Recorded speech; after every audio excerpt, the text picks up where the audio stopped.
Ja, ich darf mich ganz kurz vorstellen. Der Herr Leber hat das schon getan. Ich heiße Karl. Well, thank you very much for the introduction. I'm Karl Altenburger, and obviously I already am working for a long time, so I'm actually in charge of the technical department ever since 2002. I'm actually the commander of the fire brigades in our company. So obviously we don't really have a lot of people here from Austria. I have taken the liberty to introduce our fairgrounds to give you an idea of what we are doing. So ever since 1906, we have been based in this field. So we actually have 120,000 square meters, and we have 11 halls. We actually do 290 days of events a year, 600,000 visitors a year, and we have a lot of people actually taking care of that.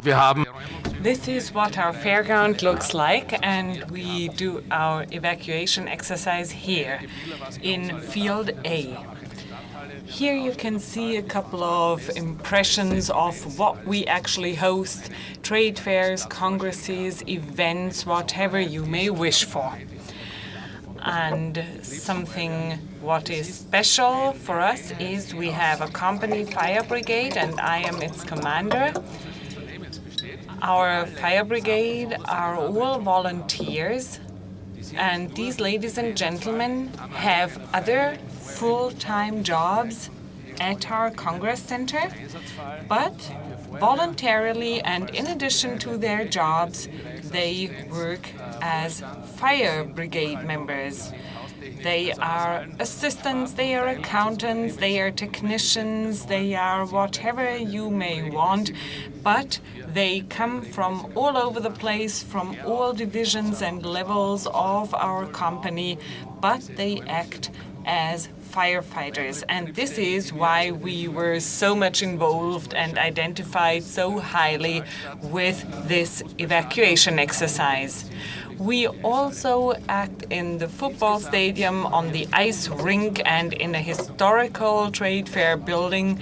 We have 486 events on 582 days per year, comprising a total of 1,110,000 visitors in 2012. We have a huge city hall where 11,000 people can come together, and we really had to get into how you can handle such huge numbers of people at a given time, at a given place. So together with several emergency and rescue services, we sat down and we thought about the alarm system, the internal and external communication systems, in order to cover all possible cases.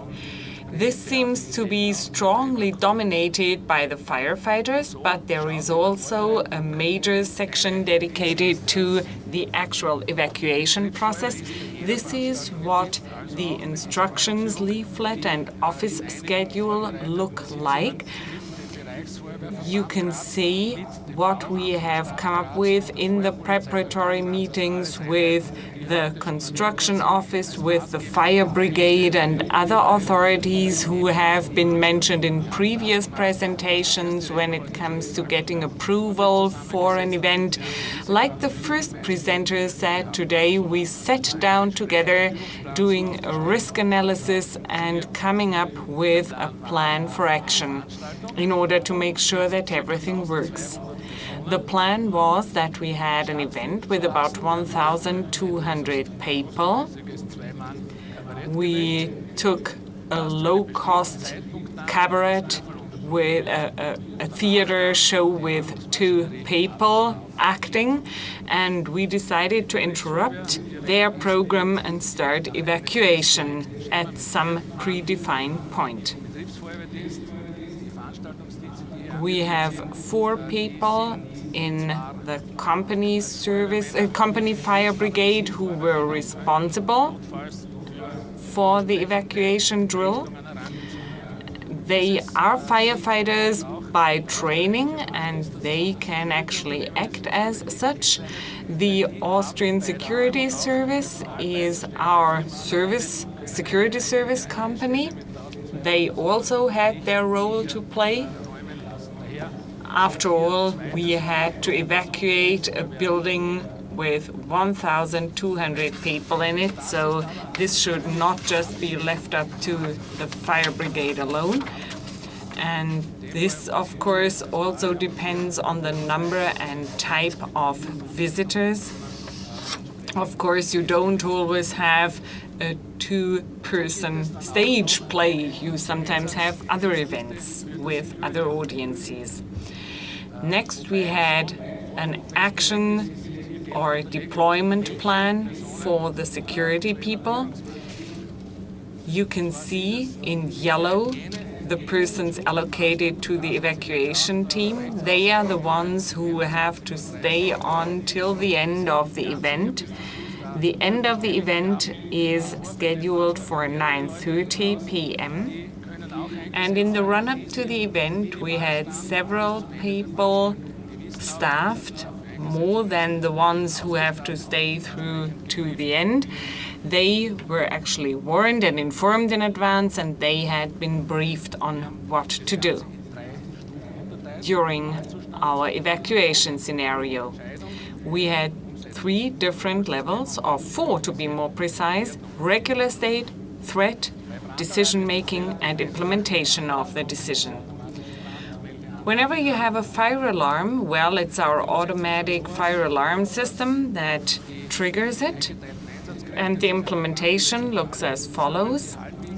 The deployment staff who have been assigned their regular jobs before will assemble. They will tell us that a fire has taken place, or is taking place, that a fire alarm has been triggered. And then there is a patrol that will find out about what is going on, and if there is a real major fire, they will have to bring in their more professional colleagues from the city fire brigade. Of course, if our patrol team determines that the fire has been extinguished, we don't need to call them. But when there is a case of a major fire that has not been extinguished, we have to call the city firefighters, and the alarm has to be escalated. There might be other threats or crisis situations, such as a bomb threat. So our scenario was that of a bomb threat. The bomb threat became quite serious. So at the hall entry, we really had to remove or had to make sure that there is no bomb present that might detonate. If you have someone placing a bomb threat, you have to call the crisis team. The crisis team comprises the organizers, well, as has been shown in a previous presentation. Sometimes you have the artist to make the alarm announcement. Next, we had the police, the fire brigade, the MCG people, the Red Cross, and the Austrian Security Service. And they were notified by an alarm message telling them to come together because there was a reason for a meeting. At the fire alarm center, the meeting took place, and all the fire brigade members present were alarmed. The company fire brigade was alarmed, as well as the security staff.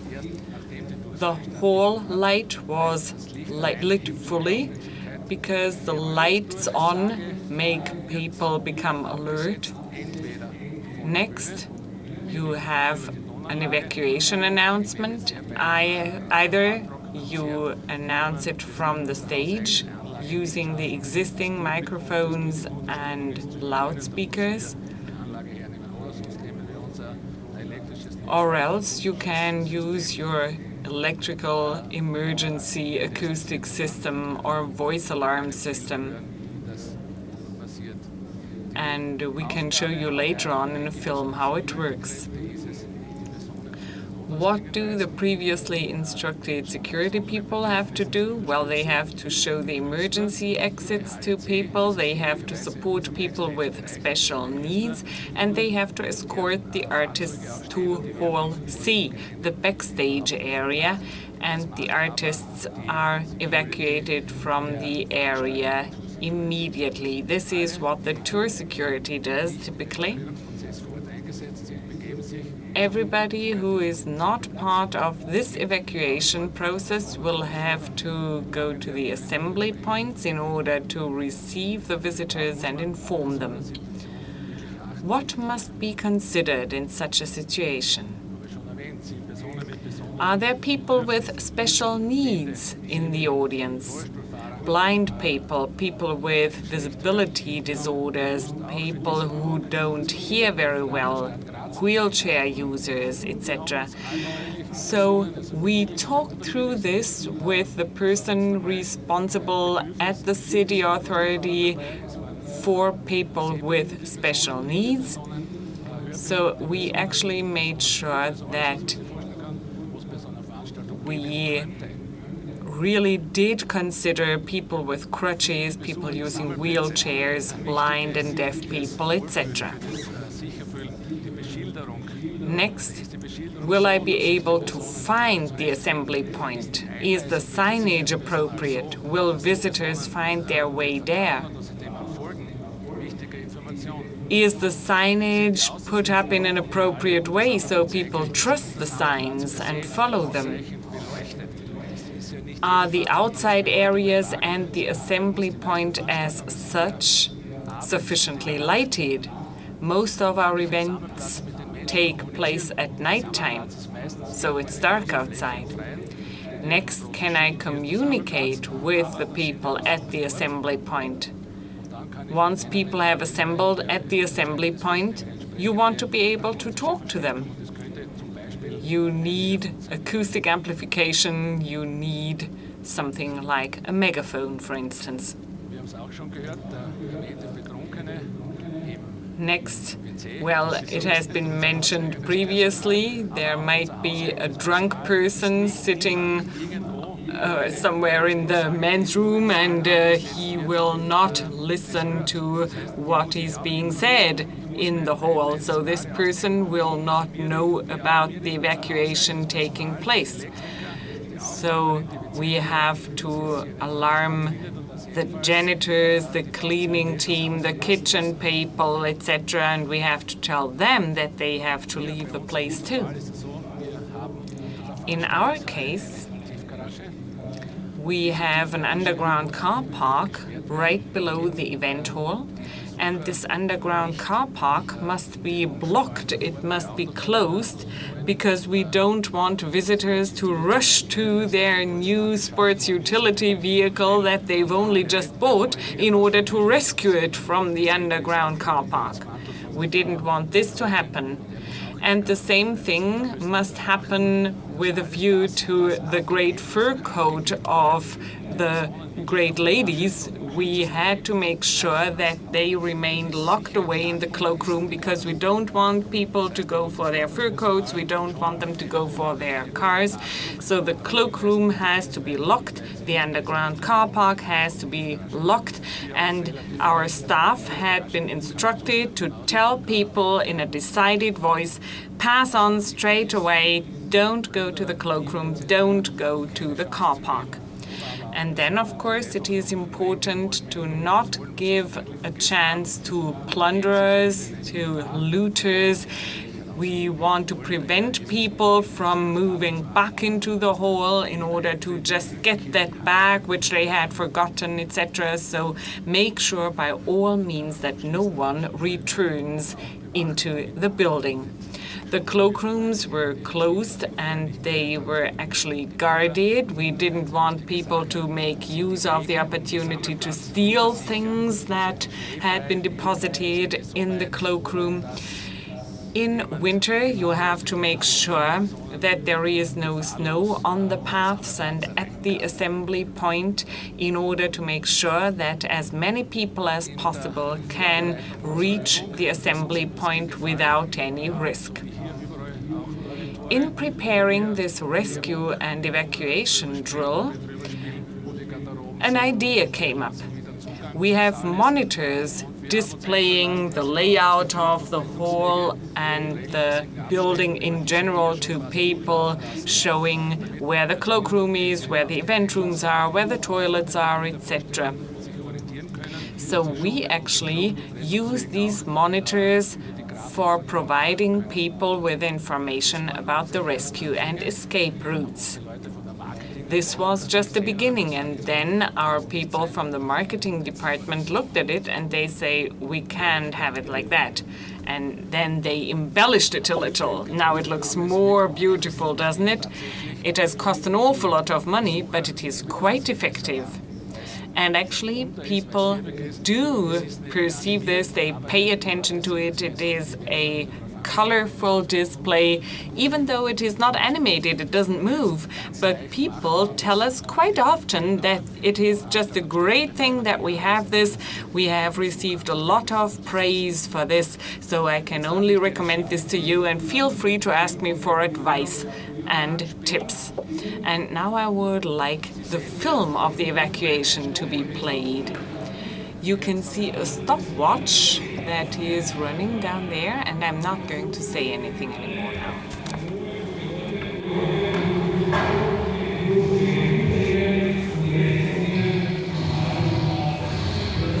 Hört sich grimmig an, als wenn draußen der Krieg. This sounds as if war had broken out, don't you think? This is what the directors had in mind. This is the event hall, as you can see it here. And you can see that after 32 minutes, people start moving out. To your right, there is the main entrance. The main entrance is the entrance through which people had come in. Now, we had pyrotechnic equipment that generated smoke, so people moved away from the main entrance. They had to use fewer exit openings than would normally be available, but actually these people act in a very disciplined way. Now, mind you, these people, the people in the audience, are fire brigade people, they are police people, they are military people, they are Red Cross people, and their families. So there was no one left behind without any instructions in this room. And now listen to our evacuation announcement. Computergenerierte Stimme. This is a computer-generated voice that comes on at a push of a button, and the button was pushed rather late because I forgot to order the central fire alarm system to start the announcement. 1 minute 54 and the hall is almost completely empty. And this is even though 3 entrance-exit openings were not fit for use.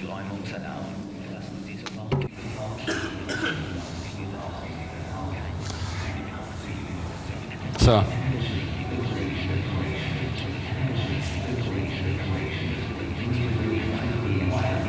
Das wird relativ lästig mit. It turns into a nuisance after a while, no? It is an infinite loop on a DVD that is part of our alarm system, but it really penetrates the atmosphere in such a way that no one feels like staying behind. The people who are still present, the ones wearing the yellow jackets, are the security service people. They had these yellow jackets in their bags and they put them on only when the alarm came in. And this is something that I believed was real. In the rear left, there is someone lying on the floor And I thought, oh, there is something happening. But this was just another bit of the drill in order to check whether the security and rescue people would do their job right. And it worked very well. In the lower left, you can see now that somebody's walking up to the end. I didn't even know whether it was real or whether it was just a drill feature. And the people who are still left are drill supervisors. They are personnel who had been dedicated different functions, dedicated jobs. They are walking the entire building now in order to make sure that there is no one left. And this is an important task because we don't want that drunk man to be left behind in the toilet and he would die from being stifled or from being bombed up. The stage fog that was actually applied to the room activated the smoke detectors, and if we hadn't warned the fire brigade in advance, this would actually have caused a major deployment of firefighters, because if so many smoke detectors come on at the same time, it is to be assumed that there is a major fire and that it's not just a situation where somebody lit a cigarette. I think we can now move the film fast forward, or else you can switch it off altogether. You can see that the hall is empty after 5 minutes. This is quite a good evacuation time. Even though we had 3 entrances blocked and unfit for use, we cleared the hall pretty quickly. And now even the last rescue forces leave the building and people move to the assembly points. After the evacuation is concluded, the hall must be completely checked in order to make sure that no people are left. That's what our security service does. Once it has been determined that the hall is empty, everybody moves on to the assembly points and or the central fire alarm system, and everybody who has been assigned this responsibility must keep in touch with the police and firefighters. And this is a film that somebody made with his handy camera, so it's an amateur film. Actually, the sound should come on now. Well, we had a moderator who had announced the stage show, and later on he announced the alarm too. He was supposed to pass on the microphone to me, but he wanted to stick to the microphone. He's a radio person, you know, he wanted to hear his own voice. But I made the evacuation announcement and people applauded me, actually. Das war mein Szenenapplaus. So this was my personal applause. The evacuation announcement is a previously noted down text, and you can see how the wheelchair user moves toward the dedicated elevator. These are our technicians. Now you can see that you only see the back of the people who are queuing in order to leave the room. Actually, no one seems to consider the wheelchair user at all. Our security man is trying to make room for the wheelchair user. Okay, he is directed toward the elevator where some other disabled people are waiting, people with vision disabilities, people who cannot hear properly, and not all of our personnel is acting in a smooth and flawless way. There was some extra stress because the elevator didn't work the way it should. The elevator was supposed to move from the first floor to the ground floor, and when it arrived on the ground floor, the doors wouldn't open.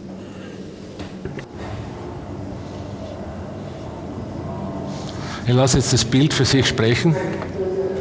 So just watch the film. Man sieht die Übungs... What you can see here, they're quite relaxed, you know, the participants in the exercise, and now they notice that the door won't open.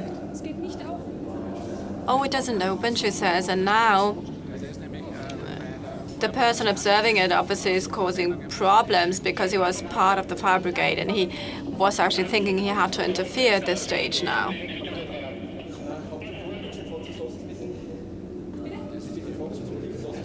That is him. So, she didn't really push the right button to open the door.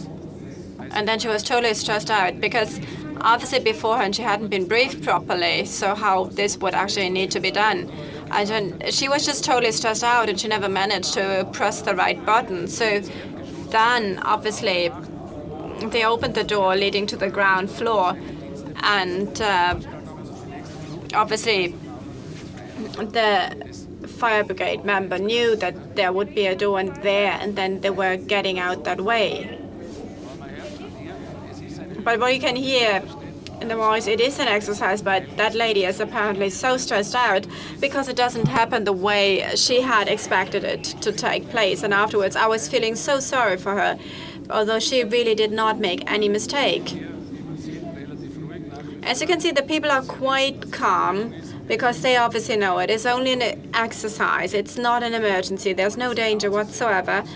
And now you can actually see that the escape door is being opened and everybody can actually get out. And obviously already the other members of the exercise or participants in the exercise are coming down using the stairs.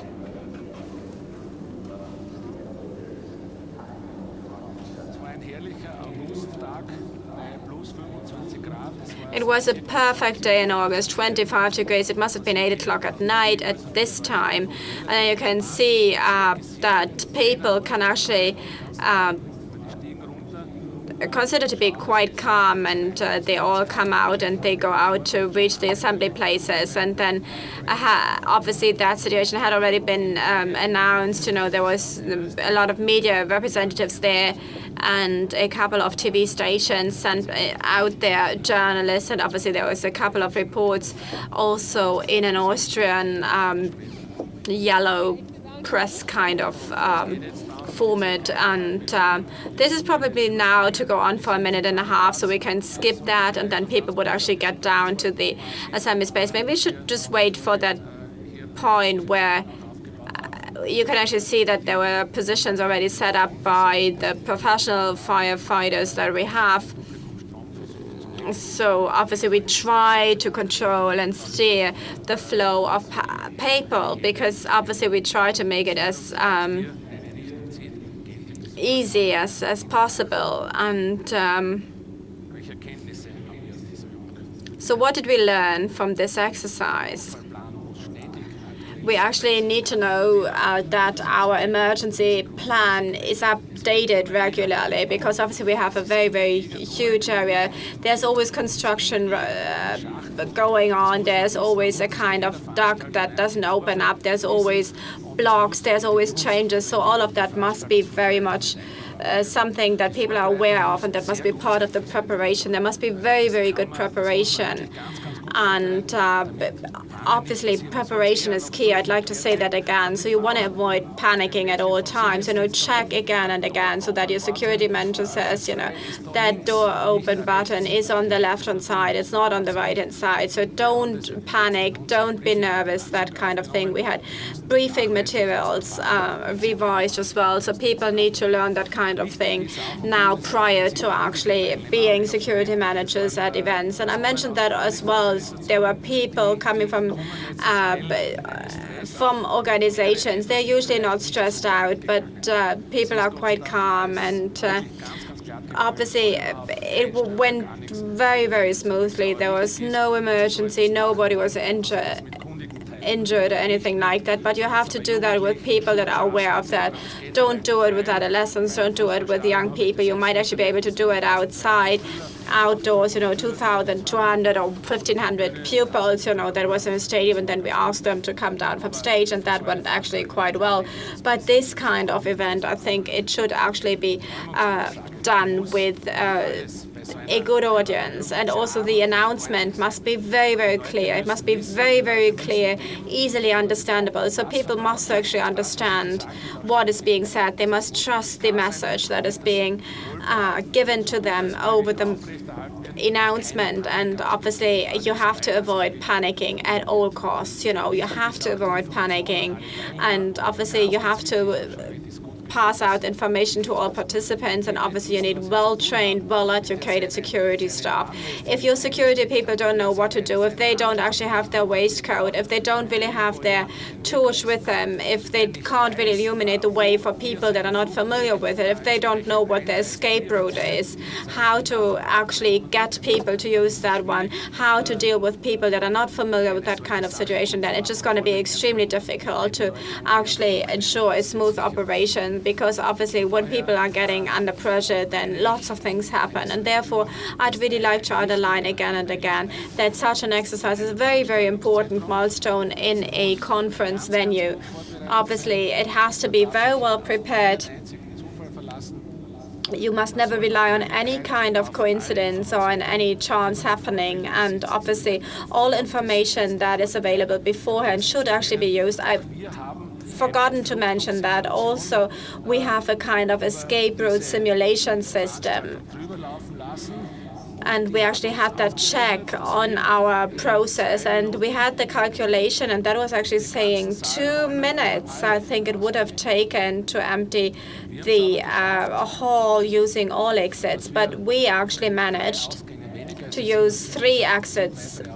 So basically there was 7 exits that we used, and also people in the wheelchair had to use those exits, and we made it in something like 2 minutes something.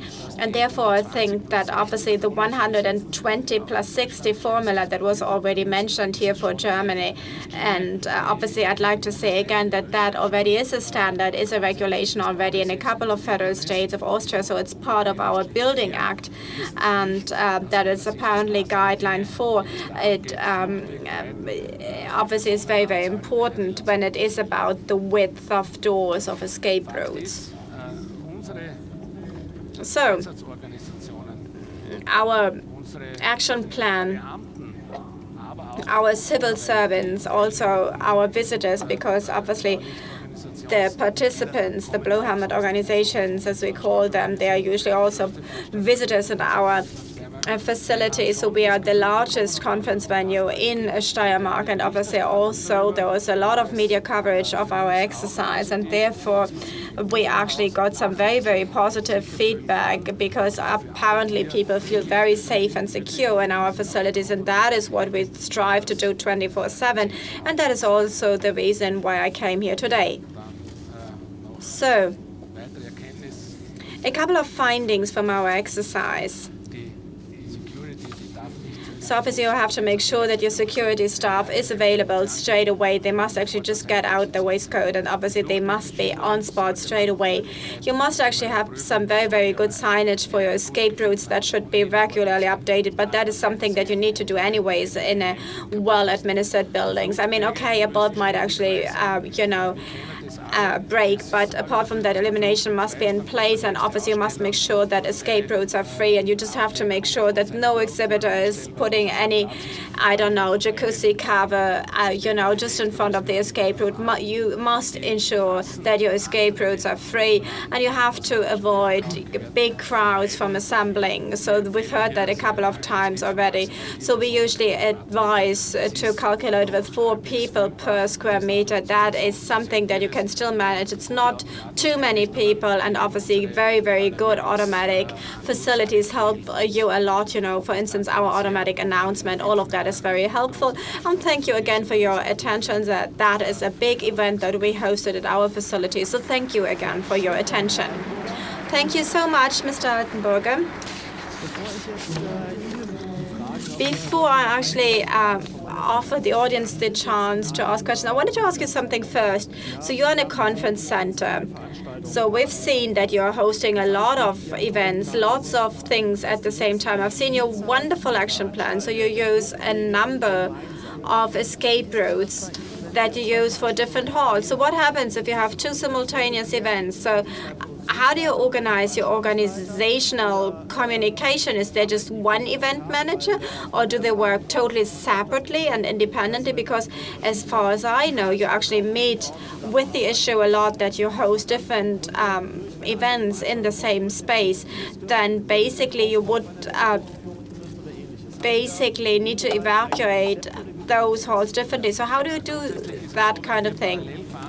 Well, thank you for that question. Whenever we do simultaneous events, then usually these events happen independently of each other. So every event comes with a separate and independent event manager. Our approval processes are planned as follows. So the people capacities can only be approved for two venues. Then obviously you have different numbers for two events than for one. So that means that simultaneous events can obviously happen at the same time.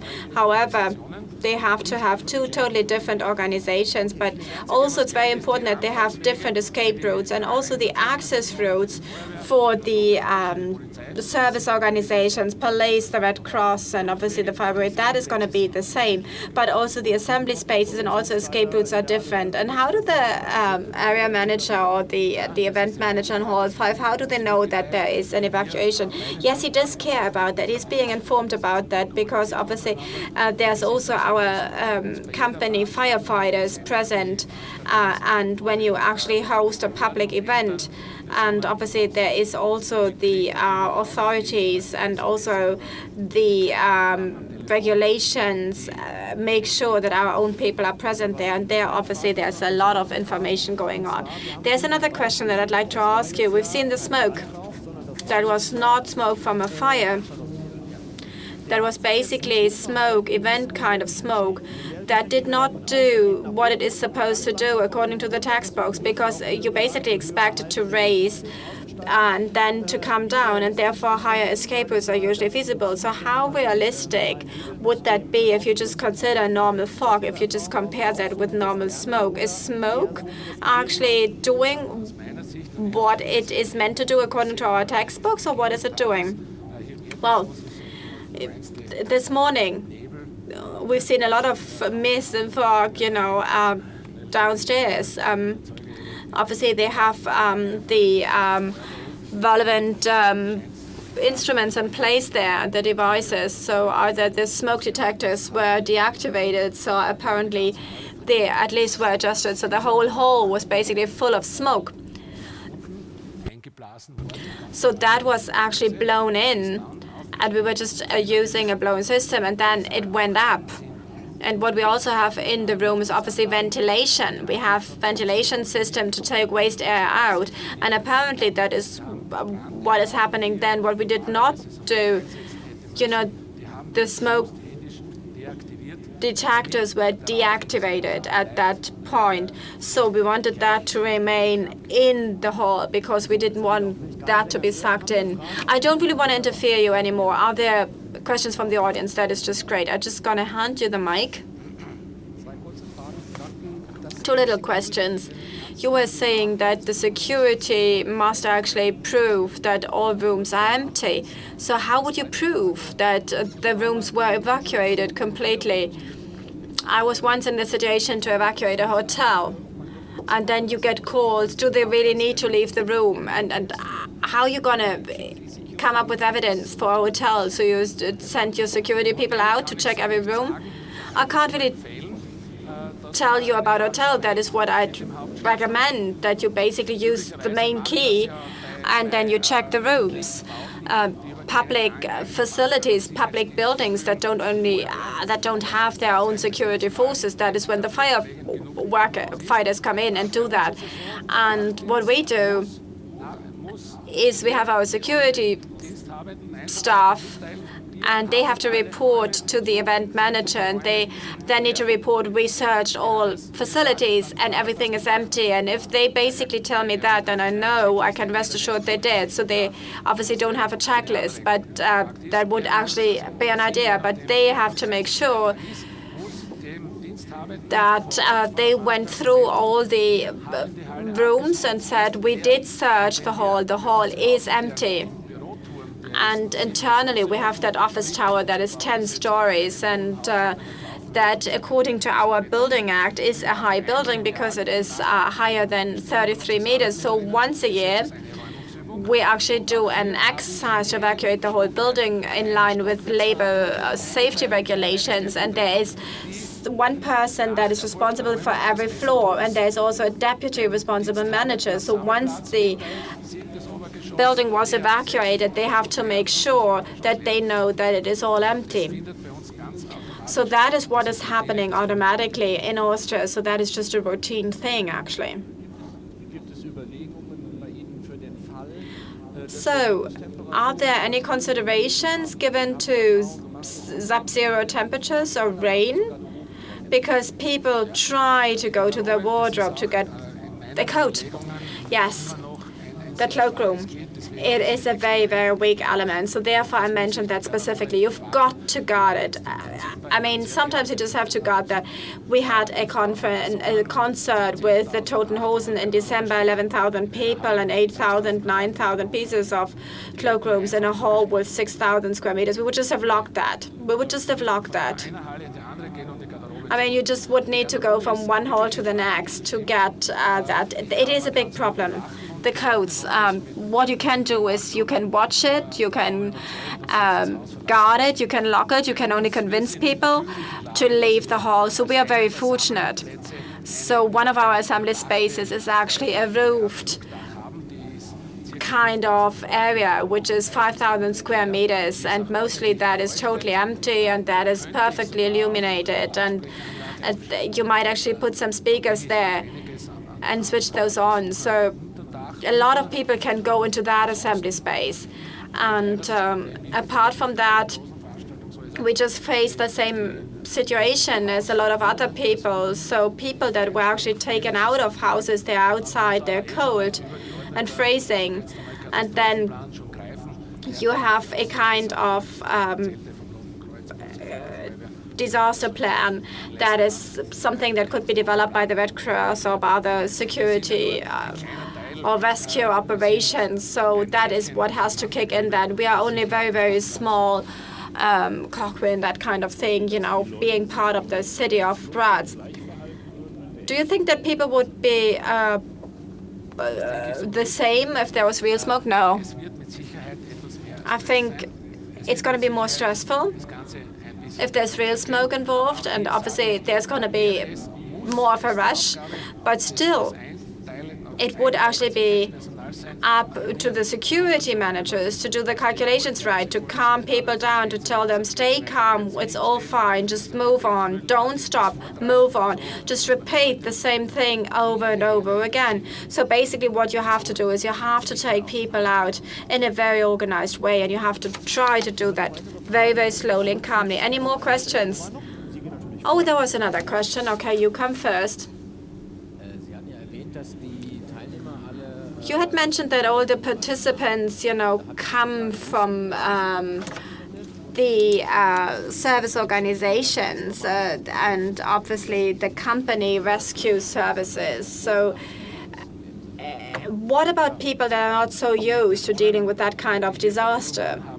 So people that participated in the exercise knew that there would be an exercise, and they'd been aware that the exercise is going to take place sometime during the exercise, and that was during the show, because the artists wanted to show what they are allowed to do. So they were actually getting paid. So the people were actually informed, and therefore they were quite calm.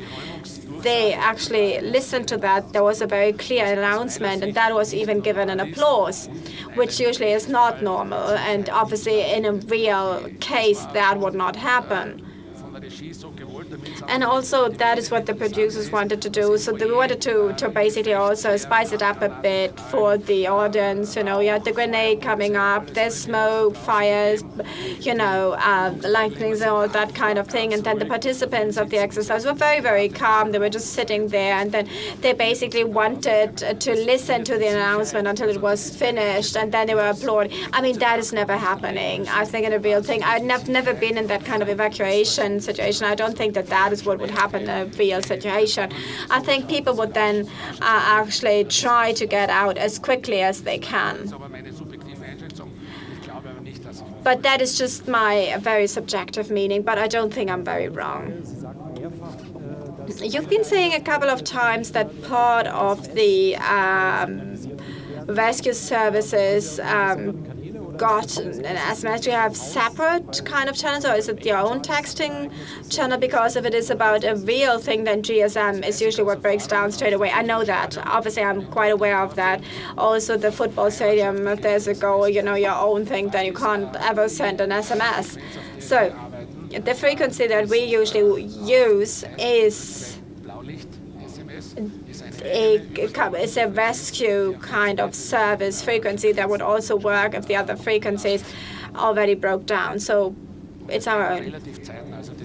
And it's real time, so 5 seconds, that is what it takes. You know, we know that from the fire guard centers. So what you need 2 fingers. You can't really do that with only one. So if you basically ignite it, and then 5 seconds, and then it gets to all the mobile phones that are meant to get that kind of information.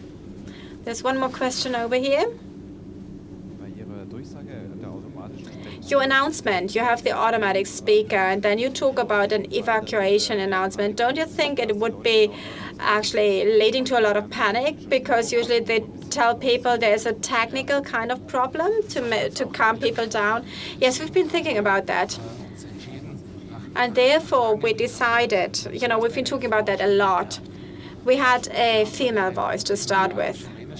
And then we had a very technocratic male voice. And then it was saying, attention, evacuation. And so our sentence is also, the legislator actually says that there must be a kind of like acoustic alarm, evacuation alarm. In most places, it is a siren that goes off. And then nobody's taking that seriously anymore, because that is something they're very familiar with. You know, that goes off. Okay, fair enough. You just go on doing whatever you do. But that very much persistent attention, evacuation, that is what makes people leave the building, actually.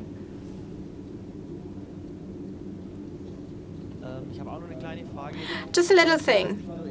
I really liked that